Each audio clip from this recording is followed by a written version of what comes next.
All right, boys, we're live. Good morning. Welcome to Sports Ball Talk.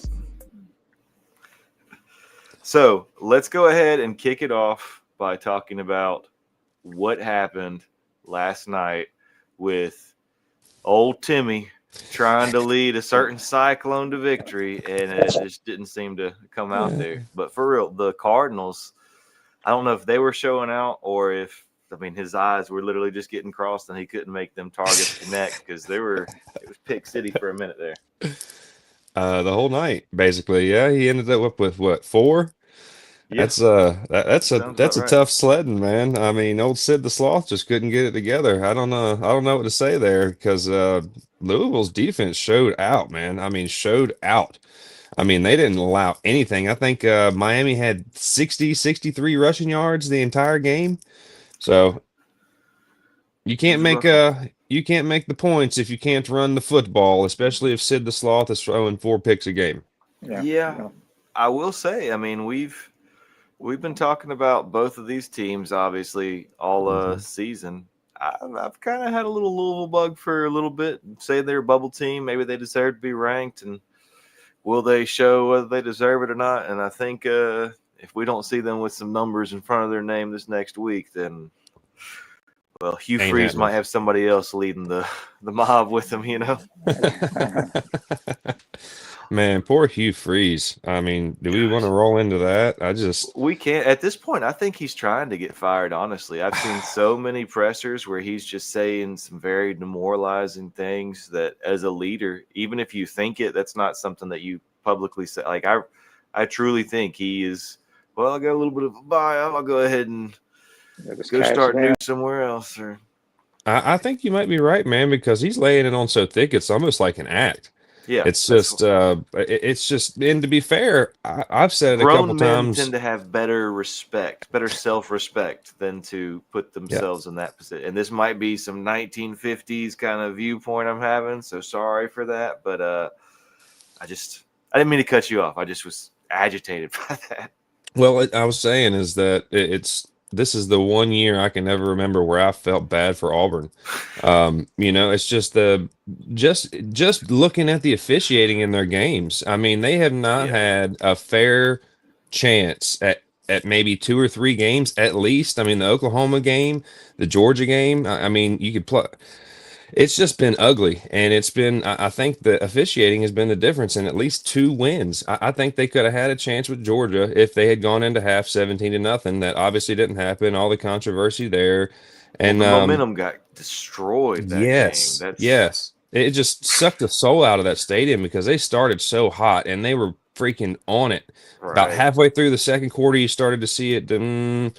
And then it just right there when they had the goal line fumble bull crap, and it just the bottom fell out, man. I mean, it was bad. And since we're talking about the Georgia game, I am so disappointed in Kirby Smart. And I understand you're trying to win a game and you got to do what you got to do and this, that, and the third. But that bullshit timeout running up and oh no, I was timeout. No, I was clapping. I was clapping. I promise. It was just I was clapping for my team. That's fucking bullshit. And why it's fucking bullshit is because at the end of that transgression, you either get a delay of game or you use a timeout, and they got a fresh play. So, I mean, it's just crap like that. It's just ugly, man. Ugly officiating, and the SEC's officiating crew has earned their terrible name this year without question. Right. I've heard some people try to say a negative comment about ACC officials during last night's game, and one of the rare times where I stepped in to make a public comment, I'm like, I'm going to throw a flag on this right here because you're wrong. This is why you're wrong, and go be wrong somewhere else. But yeah, we've done enough on that. Let's look forward to today's game with the Tigers against yet another Tigers. Not the other Tigers or those other Tigers, but these Tigers, the new Tigers for the SEC. Oh, geez. That's a lot of Tigers. This is once again staying on the same vein with what we're going over. This might be a game with the Auburn Tigers versus the SEC officiating crew. If the trend holds true, I really hope that's not the case. I hope that we do see a solid game out here. But at this point, there are so many question marks around that program, particularly around its head coach, that it's hard to make any really solid calls. And I almost don't want to get involved in any gambling aspect for any Auburn games for this season until Hugh Freeze either does his little 4D, 5D chess game or gets kicked out. It's. Yeah, that's I'm with you, man. I wouldn't bet a penny on an Auburn game for the rest of the year. Just watching the ones I have, it's like if I'm a betting man, I'm putting a big X through that game every week for the rest of the year. Yeah, for sure. I mean, my gut honestly is telling me that looking at the teams, what they can put together, what they've already shown, I would give the edge to the Auburn Tigers in this game. However, with how the season has played out and how games have been called and how the script looks like it's supposed to be, Missouri, I think, is the one that safely comes and takes this out. Yeah, it's kind of looking that way. What do you think, Risto? So for this game in particular, there's a couple of things here that I would keep in mind. One, do you believe that Auburn's defense can shut down Missouri's run? Because Alpha that's males. what they're gonna. Yeah, that's what they're gonna do. And guess what? If you don't, you're probably gonna lose. They're gonna control the clock on you for the most part. I don't like that Missouri can't really. They don't have much of a deep threat. They showed that kind of against Alabama. That's why they struggled in that game, I think. But I will also flip it on the other side. Missouri can get pressure on a quarterback, and we have seen that Auburn has folded lawn chairs on that offensive line at times, and that really puts a lot on Arnold back there, who is not having a good season already. So no. I think that's probably more important than anything in this game. If you can't protect Arnold somewhat, I think Missouri's got people that can get to you, and I think that it will mess them up for the entire game if that happens. Yeah, we've kind of highlighted the O-line weakness in Auburn. I guess week 2 maybe we really started harping on that, but that's nail on the head for us. That's what it's going to come down to. And if they cannot hold them other Tigers at bay, then I think Arnold's going to be icing some boo-boos tonight. Yeah, watching the defense in that Bama game against Mizzou, those, I mean, like to your point, those are grown-ass men, man, and they can get to the quarterback, and they know how to disrupt, and they are very good at that, and they're good, man, so it's going to be a tough sledding if that O-line can't hold up for Auburn. Jackson is going to have a long day. That's why I took the Mizzou Tigers, and I do think that they're going to cover that 1.5 point spread, and I do think we're going to go over because I think there's going to be some points scored and a lot of rushing yards. Like I said, this is a solid. I'm not betting on this one. It is the one for me. Absolutely. Stay away. 10-foot pole. Give me an extra one. Let's make sure. Yeah. But on another game, do y'all want to go? Here, we'll do this first. Ooh.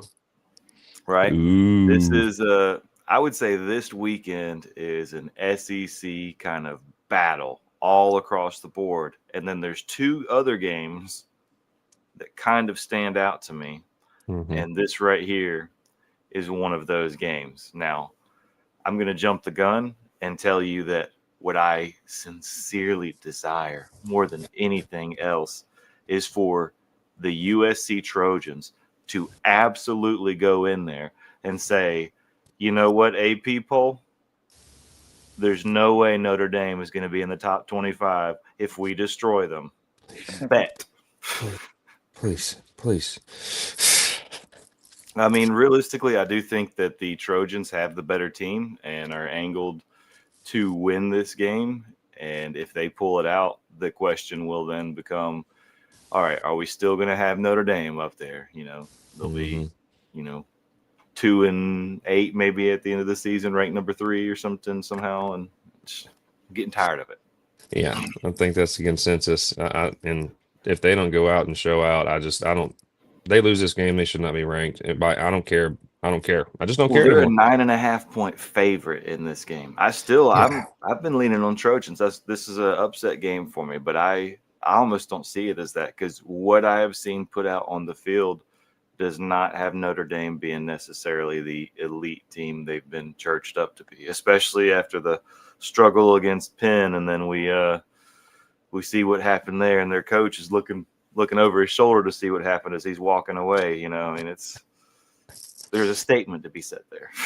Yeah, no, that's ugly, man. And I'm with you. I think it's an upset according to Vegas. I think USC goes in and wins that. I don't know if they necessarily cover the spread the other way, but and I do think it's an over game. I think we're going to see some points. I think those offenses are going to put up some numbers today. Oh, this will absolutely be a high scoring game, potentially the highest scoring game of the weekend. I mean, USC, they lead the whole league right now when it comes to offense, when it comes to yards every time.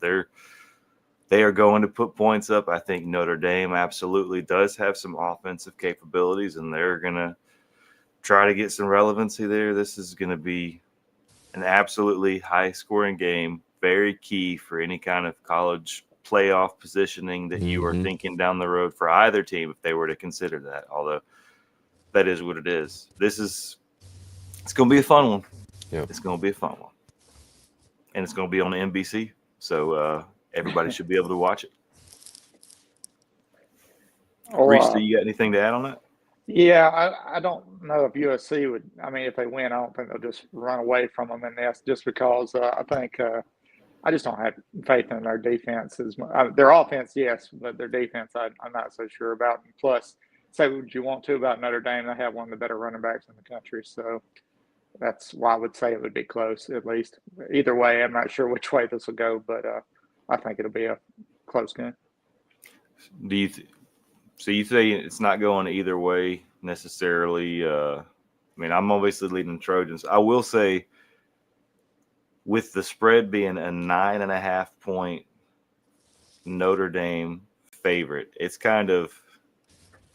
it almost gives me some hesitation. Like, all right, am I really missing something? But then again, Miami was also just a several touchdown favorite, and that's not how that played out. And I think this year has been the best year for Vegas in terms of college football returns and the gambling aspect. And there might be some correlation there. I don't know.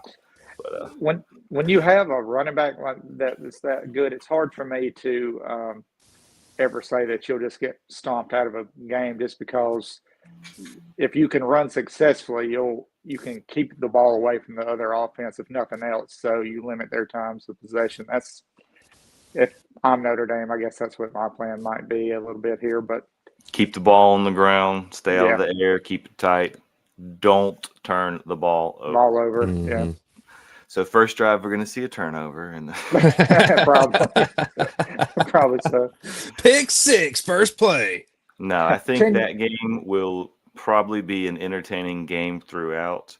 If one team or the other gets lopsided early on, I think it'll still correct itself after halftime, and it'll still turn back into a game then. So I don't think that's one to write off until the end, regardless. Yeah, this is very much a rival game. I mean, this is one of those old school matchups that's been around for a very, very long time.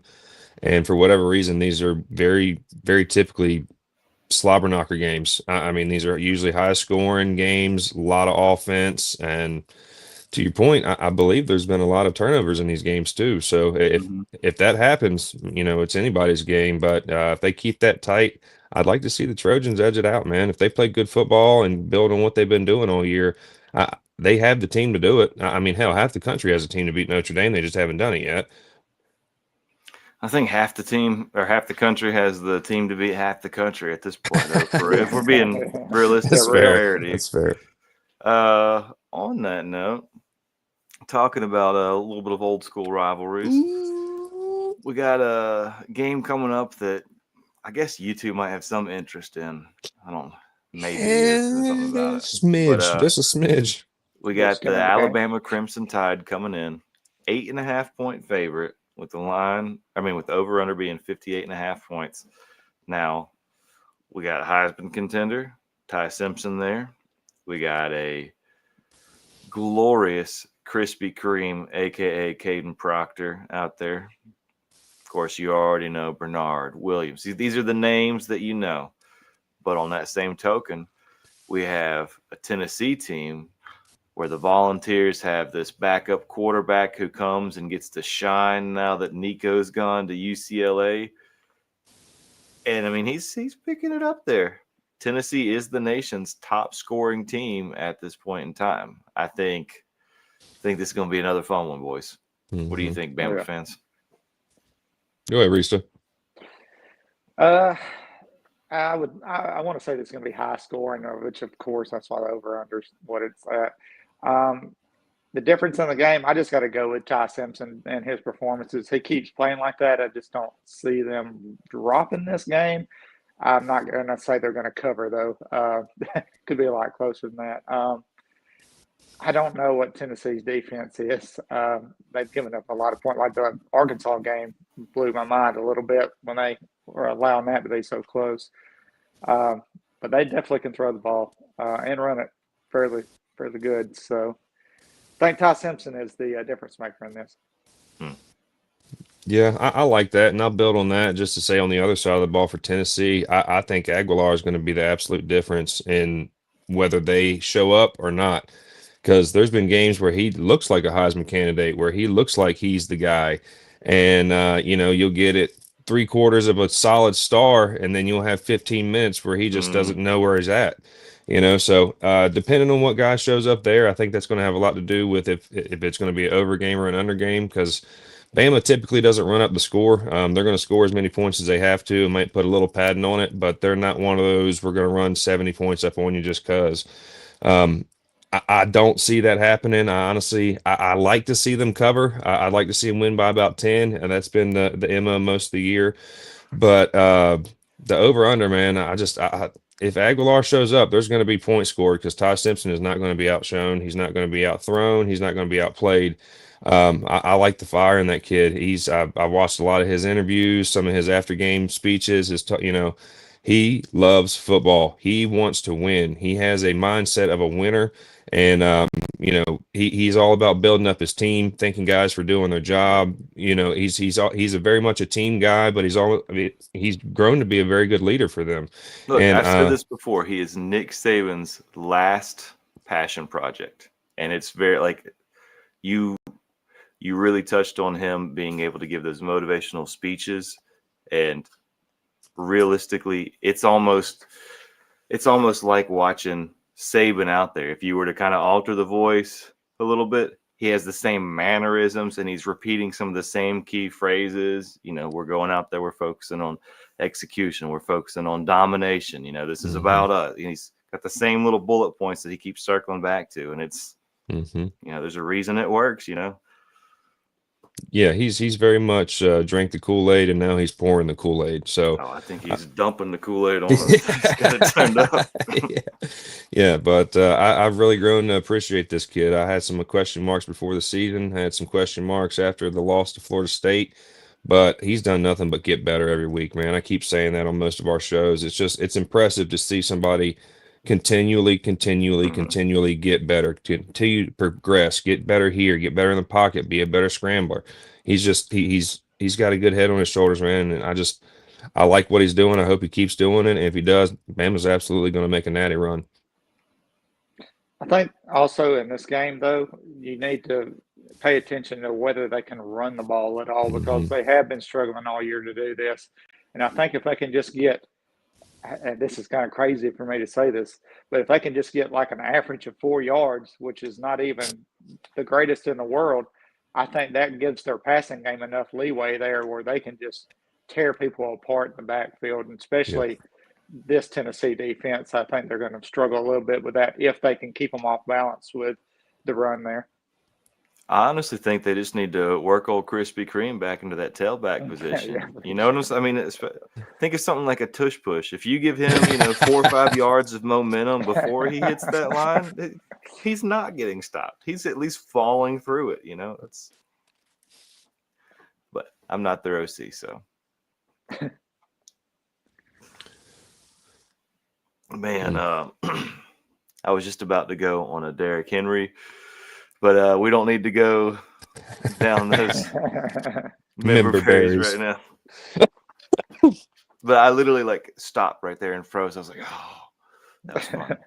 Oh. But we got a game right here that has a team that at one point I was thinking could potentially be the number one team in this great nation of ours. On the other side, we have another team that absolutely is trying to say they deserve to be the number one team, and that would be the LSU Tigers. So I think the Nuss Bus gassed up, fueled, ready to go. I think he comes out here. Now we have Diego, who knows the last performance that he put out. Are we seeing a fire lit under him and an epic performance to clear the road and just a battle of titans? Are we seeing maybe one quarterback falling apart from, let's say, mental failures to cope with their situation? I think there are a lot of variables in this game.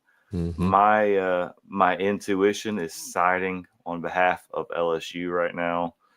That's where I want to go. But realistically, if I'm taking a step back, both teams have got a 5-1 record. LSU, I think, definitely has that defensive edge. They've got, I think less than 12 points per game. I had to go back through my head real quick. But, yeah, I don't think anybody scored over 12, 13, right? But yeah, right now, Vandy's the favorite. So, and I think that's purposeful and reason there. I think exactly what you just said. One of these quarterbacks are finally going to fall apart. I think that's what we're going to see, and I think that's going to be the demise of one of their big, because both of these guys here weren't ever a Heisman candidate, but they were bubbles guys. If they had a real big game, they could have been in the talk kind of deal. And us very much so, because he started out the year as a Heisman talk guy. So, and we haven't seen any of that. I mean, flashes here and there, but not really. So, I mean, I got Vandy winning. I got Vandy covering, and I got us going over. I think Diego is going to be the quarterback that steps up and gets his head out of his ass, because last week was Bama, man. That's a that's a tough game, and we owed him one. So, and to be fair, he played really good for 3 quarters, and that fourth quarter just. So if we don't see that, if we see him play good football for 4 quarters, I see Vandy winning the game and covering. But to your point, if Nuss Bus finally fuels it up, pumps up those tires, gets on the driving glasses, it could be a really good game, and that's why I'm going over. But I think, to your point, one of these quarterbacks is going to fall apart, and I think it's going to be the Nuss Bus. Sorry. Hey, that's fair. Everybody's got opinions. So I want to bring this up about the quarterback. Nussmeier has been struggling several weeks. Pavia had one little hiccup of a game against Alabama, which really was closer than the score showed at the final end of that game. I wouldn't be too worried about Pavia in this. I'd be much more worried about what Nussmeier is going to be able to do. The only reason why I wouldn't want to pick, not going to say Vanderbilt ain't going to win, the thing that's holding me back from just straight out picking them is LSU's defense has really been good this year. And I don't know if Vanderbilt can't run the ball real good. I don't like their chances of winning the game. Not saying it won't be, a good game. That's what's kind of holding me back from keeping Vanderbilt, as my pick here. But if Nussmeier has a terrible game where he can't throw, worth a damn like what he's been doing on some of these, then yeah, it is going to start falling apart for LSU. Defense will always keep them in the games, though. It's been really good this year.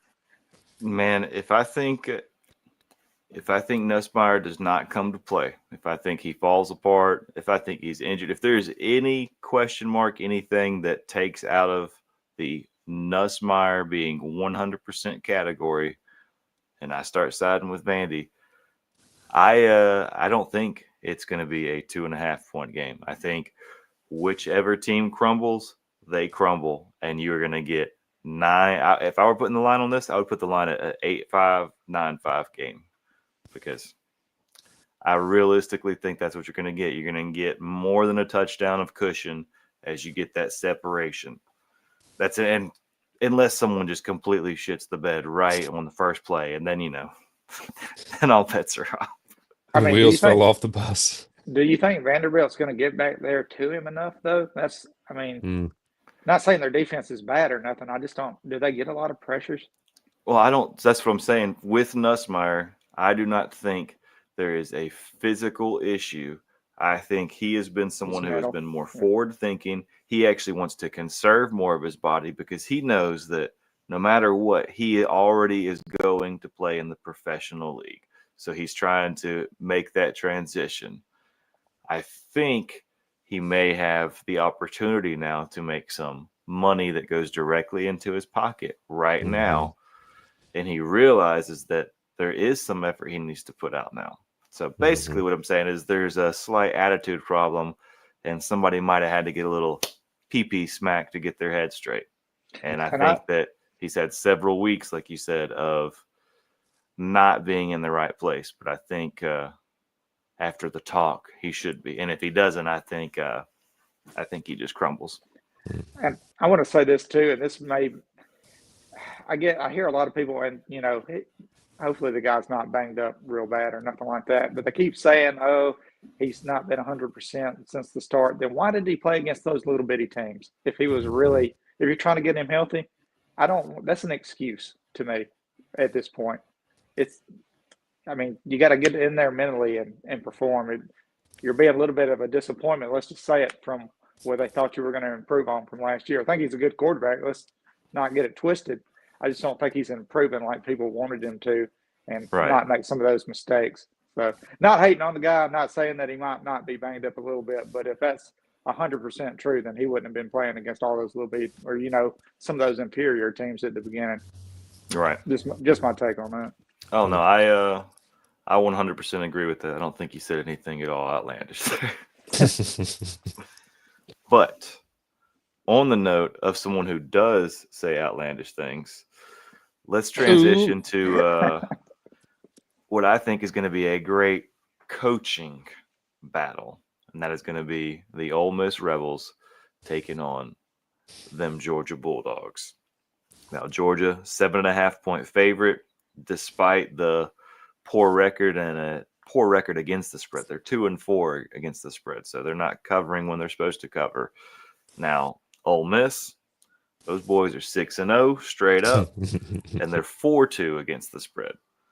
So what I'm saying, this game right here is definitely more than a stress test for either team. It's a critical test that will absolutely determine their playoff aspirations.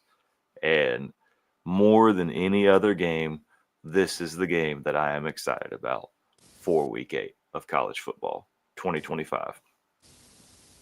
And there's been a little bit of poking from Mr. Lane Kiffin towards we got a short. Kirby Smart. Yeah, we might have put a little short up about that too. But there's been more than just the one dig too. That's been fun. But I think Lane has been trying to up his social media profile this whole season. We've seen more and more of him. Now, whether that's some publicity thing just to up his stock so he can transition to a better program or get a better deal where he's at now, we'll see. But the AD of Ole Miss just came out and said they're negotiating with Lane and going to go ahead and try to get him another fat bonus and big old extension, just like Cignetti up in Indiana got. Seems to be the trend after this Penn State vacancy. Well, that's because they're the two hottest coaches in football right now, and there's a lot of good jobs coming open for big programs, and we got to put our hooks into our guy, or somebody's going to come and steal them, and you bet your ass they will. I mean, that's a lot of hooks. That's a lot of millions of hooks. I'm just saying, money talks, and if a Penn State or a Florida or a Virginia Tech or a UCLA wants to throw some money around, they got it. They've got donors that will. Hey, how much is it? What do we need to? How much to get his ass? Okay, yeah, I'll write the check, no problem. It's just look at what Texas A&M has done with their money the past decade. I mean, what are they paying? 3 or 4 or 5 coaches right now? So I think if they were wise, that the AD would absolutely lock down your boy because he's he's the guy that a lot of people want to run their offense. He is the best offensive coach in football as far as I'm concerned. And on the other side of that, I think Kirby Smart's one of the best defensive football coaches in football. Obviously disappointed in him from last week. I'm going to try to do the Etch-a-Sketch where I don't hold that against him. This game is going to come down to Gunnar Stockton, how Gunnar Stockton plays, because Ole Miss is not the team to let run up the score on you, because they are going to. If you cannot score points against Ole Miss, you are going to lose, and they have proven that all year except for one game. You know, they had a little stub their toe. They won, but yeah, this is going to come down to Gunnar Stockton. Is he going to get the ball down the field? Are they going to be able to run the football enough to let Gunnar Stockton get the ball down the field? How's that offensive line going to play? Is he? I think a lot of the intangibles here are going to fall on to, is Gunnar Stockton doing his job? And we'll see. I don't think he's going to. I'm hopeful that he does. Well, that's what I'm saying, because he's shown flashes of where he looks great, and then some days he just doesn't know where he's at, doesn't know the play. You know, I don't know. Maybe he's got a concussion they didn't catch off on week 1 or 2, and he's just a little loopy. I'm still picking Georgia. I got to pick with my thinking thing and my heart thing. I'm still taking Georgia. I don't think they cover. I think this is a close, tight game because Georgia's defense is good. They're good. But I do think we're going over. That's 54.5 point spread, 7.5 line on Georgia. That's my thoughts, man. I think it's going to be a lot of points. But if Gunnar Stockton does not show up, this is going to be an Ole Miss win. Yeah. My concern here was the location. Mm-hmm. I think if the fields were reversed, I think you're absolutely seeing that line reversed. Mm-hmm. Same. I think my heart is absolutely telling me that Ole Miss, by the numbers, should bring this game out and should win. But my eyeballs and my thinking thing, as you say, have also seen the way this season has played out and the way calls have played out for certain teams. Georgia being one of those certain teams that looks like it's already been determined needs to make the playoffs. So that being said, there might be some hashtag SEC officiating, hashtag corruption going on there. Just trying to say it in a way that's algorithm friendly, get under there. But I don't know. I think Ole Miss should win the game against Georgia. And I think it will be obvious before halftime if that is not going to be the case. Mm-hmm. The thing I don't like about Georgia this season, especially, I think you're right that Georgia's got, and Kirby Smart, the best defensive guy out there, and the best person I've ever seen to make adjustments at halftime, period. Mm-hmm. Absolutely. But it's going to catch up with them. And, I mean, it almost did with Tennessee if they would have made that field goal, in that game. It did catch up with them in the Alabama game.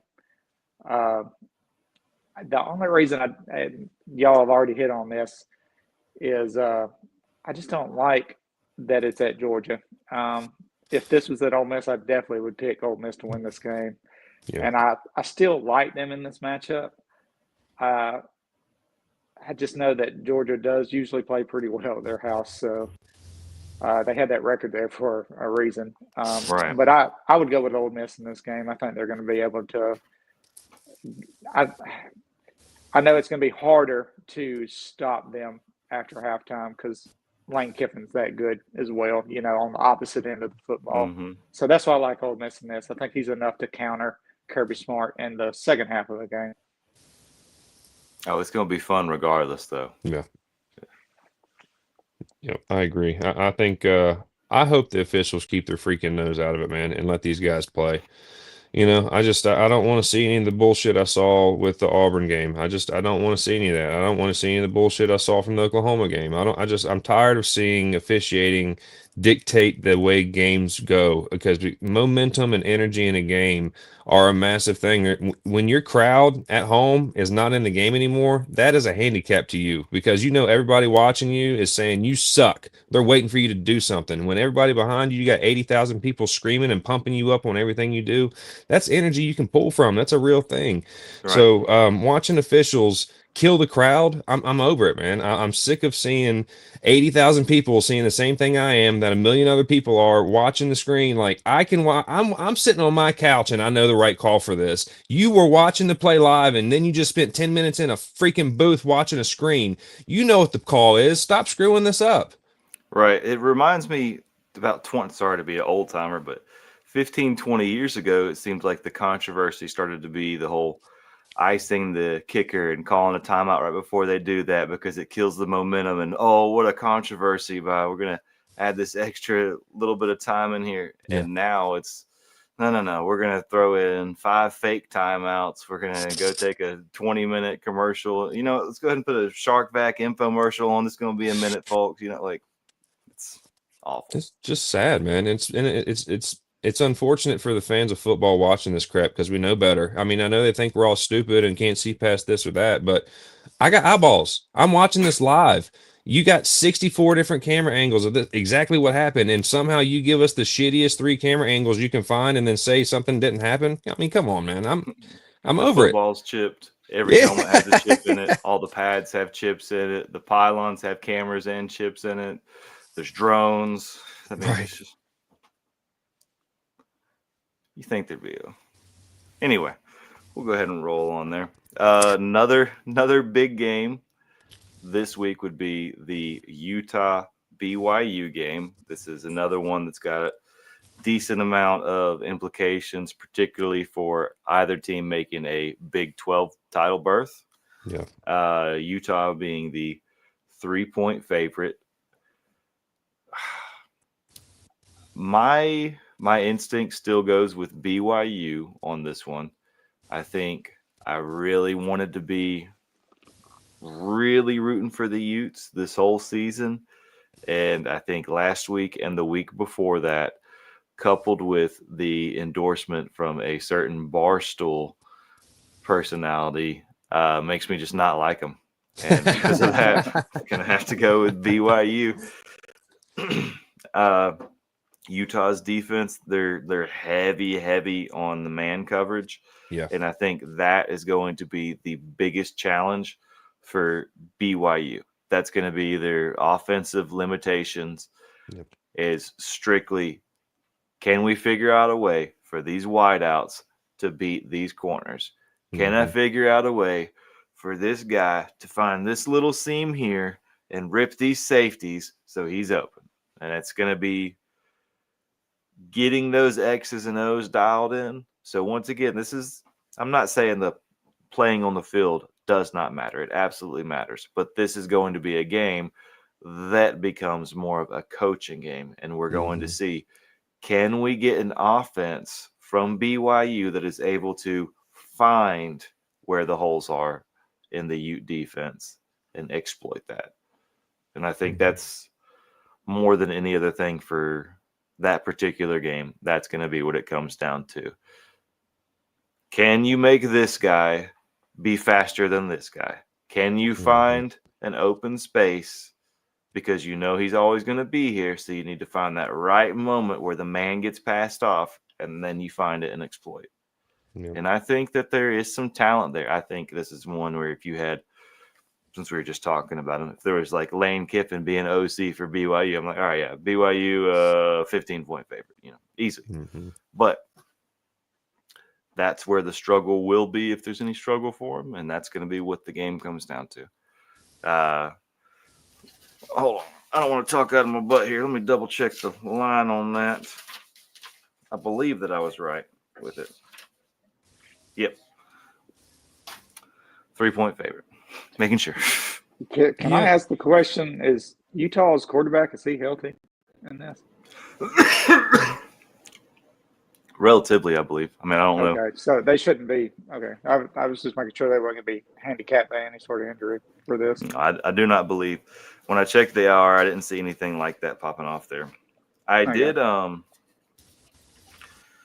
did see something with Georgia Tech, which they're playing, the Blue Devils. So it's not like there's a big, no disrespect, dude. It's not a big competition for them. But Georgia Tech is another one of those teams that's kind of now on the periphery for you. It's on the radar. You're like, oh, they got something special here. Let's see what happens.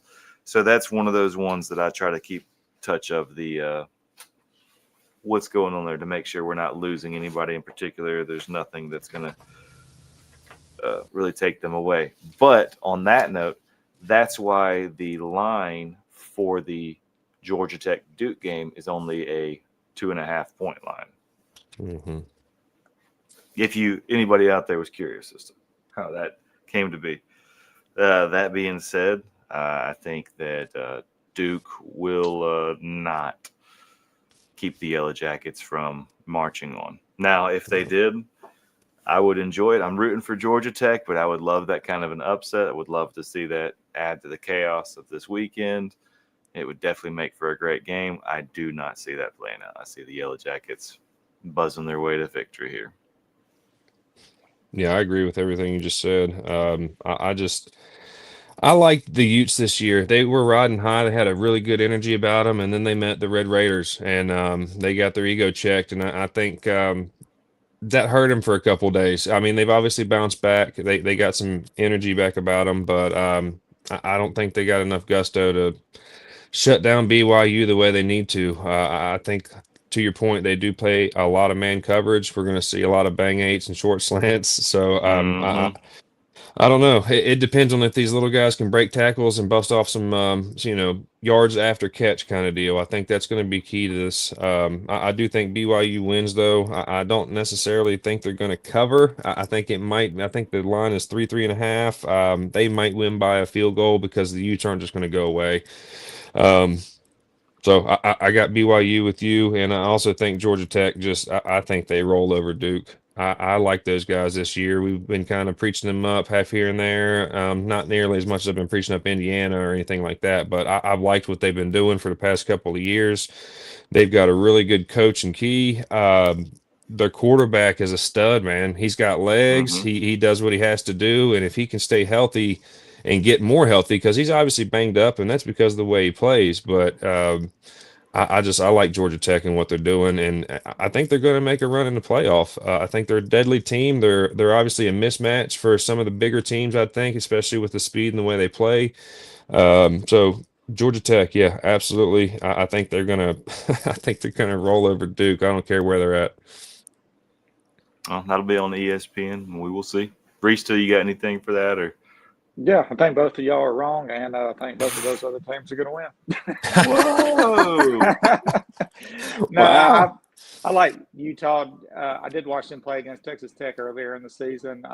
They, had a pretty good performance there. I don't know. I just, for some reason, I'm thinking Utah in that BYU matchup. Do like what BYU's done, so that would be my upset pick, maybe. Okay. Although I don't know. I guess, is Utah ranked right now? Yeah. Yes. I know BYU is, so. Yep, 23 and 15. Gotcha. And also for the Duke Georgia Tech game, I don't think Duke's that bad of a team. That's why I would be careful with them. Also, Georgia Tech did have a very scary game with Wake Forest earlier this year. I don't know if anybody saw that, which I think they got kind of lucky to get that win. And with Georgia Tech, if Haynes King doesn't do his thing, they just struggle to me. So that's why I'm going with Duke in that matchup. I respect that, Forrest. I sincerely do. On that note, I want to hear your opinion on the Oklahoma Sooners versus the South Carolina Gamecocks. Both teams were ranked at a certain point. Oklahoma's still ranked now. I think they had the largest drop off of the top 25 this past week. I might be wrong on that one, so don't quote me. But the line on that is 5.5 points in favor. I I don't know. This is a tough one for me. I don't want to doubt Beamer ball, honestly, on this. I think where's the game being played at? They're in South Carolina. Yeah, they're at South Carolina. Yeah. That's what I'm saying. I don't want to doubt the Beamer ball. I think that the last victory, maybe two of the victories from Oklahoma, now that I'm looking at them, maybe weren't really solid victories and they didn't deserve it. But South Carolina, we've got a lot of question marks there. We had a potential Heisman that hasn't been able to throw the ball. There's been some issues there, but I think overall it's still a solid team. And then I think we got a very solid coach there. Now, Oklahoma, solid team, solid coach, and this one looks like he belongs in a Western. So I think I think that Oklahoma probably will end up coming out ahead in this one, but this once again might be because that's what's supposed to happen type thing. So if I see shenanigans from the SEC officials more than one time, I will absolutely be like, all right, Oklahoma's got this game. I'm not watching this. I'm going to watch something else. And I hate to say it because that's not where I want to be right now, but that's where we are. Yeah, I'm inclined to agree with that. I do think this is going to be a defensive game. South Carolina was touted to have one of the better defenses at the beginning of the season. They obviously have, not done all that great this year, but they've shown flashes where they can shut stuff down. But I don't see them getting over the Sooners. Even if they are at home. I do think this is going to be one of those under games because it's going to be a bunch of defense, and I have not seen anything out of Oklahoma's offense that makes me go, "Oh yeah, they're going to score 50 points." I watched them last year. I'm disappointed with what they've done. I don't think Mateer should have started last week. They should have let the backup go in there and do his thing. There was a lot wrong with last week, so we'll see if they correct it. If they do, I think they do roll over South Carolina, but I don't think it's like a steamrolling. I think the end score is not going to dictate what the game was, so we'll see. But like I said, I'm taking Oklahoma. I think they do cover. I think they win this game by a touchdown, 6 points, something like that. But I would not take the over on this. I just wouldn't. After watching Oklahoma play Texas, yes, I think Oklahoma's defense is great. But watching their offense, man, it's hard to feel confident in them picking them. I'm going to pick them in this. But, I just didn't see Texas scoring 20-something points on Oklahoma, and they did. So that's what makes me a little bit worried about this. But, I would go with Oklahoma here. I think you're right, though. I think it could be a close one here just because that offense has been so bad. Yeah. Yeah, I'm with that. Another question mark game would be the Aggies. We have them ranked number 4 right now. They're going against Old Suey at home. So they will be playing the Arkansas Razorbacks. Now, the line on this game is 7.5 points. I've seen the line go up to 9.5 and drop down to 6.5. So there has been some travel on this game, but everyone is consistently Texas A&M will win this game. So right off the bat, I will say Texas A&M will win this game. My question comes down to how confident am I that they're going to have that line covered, which tertiary looking at Arkansas, I think, yeah, this is solid. They've got it, but there's a great quarterback there. This is a team that is very flashy. They are very on or off. There is no consistency there. So I think because of that, we're seeing the line be how it is. This is a game that I could easily see the Aggies pulling out a 3-touchdown win. This is a game that I could easily see in them win by a field goal. It is going to be entirely dependent on the Arkansas squad because I think that the Texas Aggies will be solid. They'll show up and they'll do exactly what they need to do, and they will either steamroll their competition or they will be met with stiff competition and defeat them handedly. those are my two options. I don't see an Aggie loss in the cards here at all. I feel the same way. Go ahead, Rista. I'll say this. When they played Florida the other week and they kind of went back and forth with them for a little bit, I was getting a little bit worried, but then they showed they could go ahead and pull away and then finish that game up. So that's why I like Texas A&M to cover in this game, because I don't think Arkansas is the best, I'll say. So I know they're under different leadership right now, so that can play a factor, but right. I think Texas A&M will be able to put them away in this game is my main point. I think that's why I would pick them to cover that line. Mm-hmm. The leadership, that's a good note, we'll say, to put in there. And I hate to put this out there. If you saw an Arkansas upset today, one that would stay with the theme that we've had so far, and that would probably be the most satisfying for non-SEC fans, because that is the one upset that would absolutely reset how the SEC rankings are. And it goes back to, we have 8 teams that could all be the number 1 SEC team. Mm-hmm.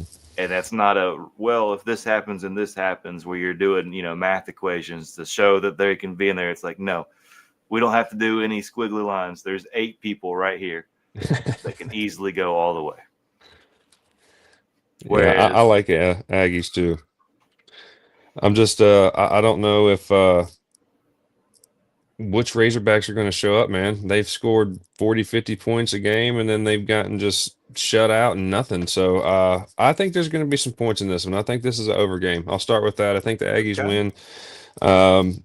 That line's funky, and I think if the Aggies cover the line, it's late. It's going to be some, we've already demoralized them, and here's a junk time touchdown kind of deal. So I wouldn't touch the line, but I do think it's going to be an over. I think the Aggies are going to pull it out, but Arkansas's had a habit of giving people games and fits this year. They've lost most of them, but they'll give them a game for a little while. He ain't gonna beat you, but he'll damn sure piss you off. Yeah, there you go. You just don't want another Notre Dame fiasco up there. Right. Sorry about that, folks. Now, trying to think. One other hot ticket game would be, you already mentioned Red Raiders, so it'd be number 7, Texas Tech, away game at the Arizona Sun Devils, the Arizona State Sun Devils. This has them as 11.5-point favorites at this 3:00 Fox game. I've been watching Arizona State a little bit. They were potentially a bubble team for me, but I think that the Red Raiders are a very solid squad. Mm-hmm. I think the Red Raiders are absolutely going to be a playoff team at this point, and I think they handedly cover those 11.5 points, and I think that is a safe bet. Yeah, I agree with all that. I think this game will, was it 48.5 is the over-under on that? Yep. Yeah, I think we'll be over 48.5 as well. I don't think it's going to be anything too excessive, but I think we will match that. Yeah, I don't think this is going to be one of your banger games. I think the Red Raiders are going to go out and win this, and I won't say handily, but they are going to be. You're going to see a separation in class of teams. We'll say. Yeah, I think they know what they're doing. Yeah, the Sun Devils, they had a good run last year. They had a big energy about them. Bo Scadaboo out there just balling. I loved it. But that's not the same team this year. They lost some people. Bo's, and he's a giant now. So it's just, and the Red Raiders spent a ton of money in the offseason, especially on the defense. Mm-hmm. So I don't see the Sun Devils being able to score any points on this. I mean, I think they're going to have a field goal fest, and the Red Raiders are going to probably score 40. Yeah, Texas Tech's offense has looked really good, and I don't see them slowing down today either. Yeah. Yep. Oh, we all concur then, yes. Yeah, sounds indubitably. All right, well, here's one. Go ahead. I'm just kind of going what you were saying with that Tex game. If I was going to bet on a game, it might be that one. So yeah, I think that's a very solid game for sure. Yeah. So saying that Texas Tech's going to lose by 40 now, it's going to be my fault. So the curse continues. You're right. Now we have Texas. Started out preseason number 1. Started out predicted to make the playoffs, national titty, all of that. Now they are ranked number 21. They're on the road playing the Kentucky Wildcats. The line on this is 12.5 points with the over-under of 43.5 points. This game will not be regular networks. It'll be on ESPN exclusive. It's an SEC game. A lot of interest here. This is the game where we see Texas come out. We see Arch look like a professional, and we see them beat the dog piss out of Kentucky. And Texas is back in the mix. They're one of the teams that deserve to be here. Are they going to the national championship? Yada, yada, yada. Or they don't do that, and then we write them off for the rest of the season. Yeah, they're going to thump the Wildcats. I mean, I'll make that quick. I think they're going to get back in form. I think Arch finally got a little rest on that shoulder bone. Let's sling that thing. Now, to be fair, Kentucky gave Georgia a game for a half. I don't think they're going to and I like their quarterback, too. That kid's got heart. He plays hard. But I think that the Longhorns have shifted gears, we'll say. I think them winning the Red River Showdown is big for them. I think they got some confidence about them, and a lot of momentum there. Yeah, I'm with you. I think they're going to win by 14 points, 2 touchdowns, and I think it's an over game. So I'm with you. Okay. The only thing I don't like, I kind of think this is a trap for them because they were going to play hard against Oklahoma just because that's such a huge game to them. Yeah, a lot of emotion coming into that, and then you're starting to get more praise. Hey, you're back in the, we might be figuring out you don't want to fall back into the old ways and have a struggle game right here. So that's what makes me hesitate here. I don't think Kentucky's good. I watched them play against Georgia, and it was rough for them in that. But I think Texas really can fall into that trap of coming off of that high, which any team can, especially off of a rivalry week like that. So that would be my main concern for Texas in this. I think that's solid. I think I hate that you even put that out there, though. I hate that you should not have said that 4-letter word. Because, we don't want to make that be the case. But a trap game, indeed, it could be.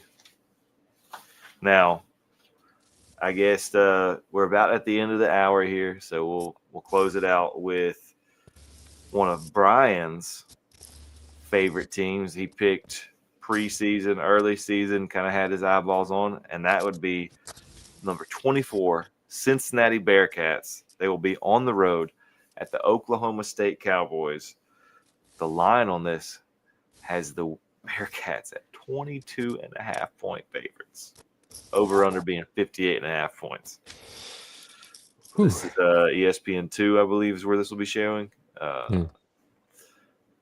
That's a pretty big line, and Oklahoma State ain't nothing to scoff at, we will say. I don't know if I'm confident that the Bearcats are covering that line. Yeah, they're not covering that. Come on now. That's just silly. That's just expecting, 73-2 kind of game. It's just, I don't. So the game's going to be 73-2. I hope not, because nobody wants to watch that crap. And I feel bad for Oklahoma State. They've had a rough year, lost their coach. It's just, what do you do with them? And who's going to show up? Does that team want to play football anymore? Are they ready to go home? Who knows? I don't know. I would not bet on this game, and I love the Bearcats this year. I don't. 22.5-point spread. I don't know. Advanced.